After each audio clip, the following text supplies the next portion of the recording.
Yo, what is up everyone? Mr. Keys here. So, Star Rail, oh boy. V3 for Castorice and Anaxar is incoming. We are slowly approaching the V3 point. As we know, V3 is the big changes for these characters' kits, eidolons, and everything about the character in general. Obviously, don't take this to heart and don't take it as serious because we don't know if these will be true or not about these changes, about what's coming for V3. So I say this as always, take this with a grain of salt and just wait for the official V3. You don't have to watch this video, but you can leave it on the background and be like, hey, I gave you your view. You can like the video if you want to or not, and we can move on from there. So with that being said, let's just hop right into it. So V3 for Castorice. What can we expect from this? Well, her global passive, since everyone hates it and everyone talked about it when it first dropped, because it was a big thing. It was a big step that Hoyo wanted to take for Star Rail and introduce it to the game. Because, you know, Alkaline was the very first character in the game that introduced a new thing for Ultimate, which it didn't cost energy, right? It was basically stacks. And that was a big thing, right? And then she also has something in her kit where it's like you need to have a 2 nihility requirement character to get her full attack passive and her full damage buff capability, right? So that's another thing. She might have some other stuff from what I don't remember, but still regardless, that's something that she introduced. Phase Shot was something similar to that because she had basically no energy for her ult and it was basically stacks, but it was double what Alkaline had, right? And then now we have Castorice. I could also mention Firefly because she's break, but I think she still falls in line with the same of energy and whatnot. But Castorice is another character that does not use energy. She uses health away from your allies and consuming that for her own energy to get her ultimate because it's percentage based and not energy number based. Whatever, it's something different, right? Her global passive is another thing on top of that for Castorice herself, and knowing that it's a thing, it's in the game, it's not gonna go away. The revive kit, it's not changing. They're keeping it. I know, everyone hates it.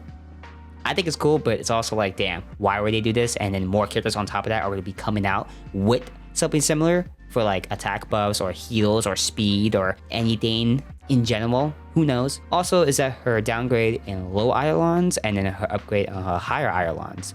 We'll have to see what that looks like once it actually happens, but yeah. She'll also be getting a nerf where her damage rotation both cut. And then she also has something which I had to go test out myself because I was so curious about this, is that she had a infinite ultimate. But keep in mind, it was when her teammates were level 1, she had an infinite ultimate. Now, it's not quote unquote infinite. It's not like you can, it's not like every time it will have, well, okay. I'm just gonna show you. So as you're looking on the screen, all my characters besides her was level 1. And basically knowing that it's quote unquote infinite because the fact that is I used the ultimate, right, for Castorice. 1, I'll get attacked, or 2, I would use my skill and to consume my allies' HP to get me energy to charge my ult, right? But look at the bottom, look at her numbers and see how fast it ramps up percentage. Knowing that my characters were only level 1 and how fast I can get my ultimate is insane. So that means it was technically infinite, but it wasn't. But still, I just didn't know that was something that was in already. I didn't know that was there, so I had to test it out. And yeah, that's not gonna be there anymore. So I mean, that's good because my characters had all the relics on, they had the light cones, but the only thing for the other characters was that they were only level 1, while Cass was level 80 and she had everything on her and whatnot, and that's about it. So yeah, no more infinite ults. It's cool, but it would be game breaking if that was in the actual final version, so that's gonna be gone. It also says Anaxar will be adjusted, no buffs, no nerfs, so it's kind of just flat changes. It'll probably like an equilibrium changes in terms of his kit. I think he's all off just fine. I don't think he would need these changes, but you know, we'll see what those changes are by the time we actually get B3. So anything else I could see is basically TLDR, she'll be getting a nerf, Anaxar will be getting really barely any changes. Apparently, likely a buff, slight trade-off, but rotation plus, what that means, lower damage minus, okay. Overall, I personally think it's a buff, but yeah, test percent. Okay, overall, basically Castorice will be getting changes, most likely more than Anaxar. And yeah, if in ults, no more.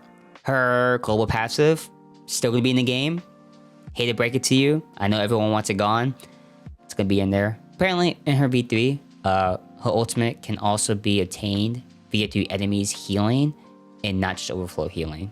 So that's pretty good. Let me know what you guys think overall about these changes that are going to be upcoming, which we don't know if they're true or not, which, as I say, for myself and I tell the others, is that just wait for the official stuff to drop, and once we get it, then you can see for yourself, and we'll talk about it as well. So you stay tuned for that video that will be coming up soon. I can't wait to talk about it and quit this game and pull Castorice and do videos and just stop.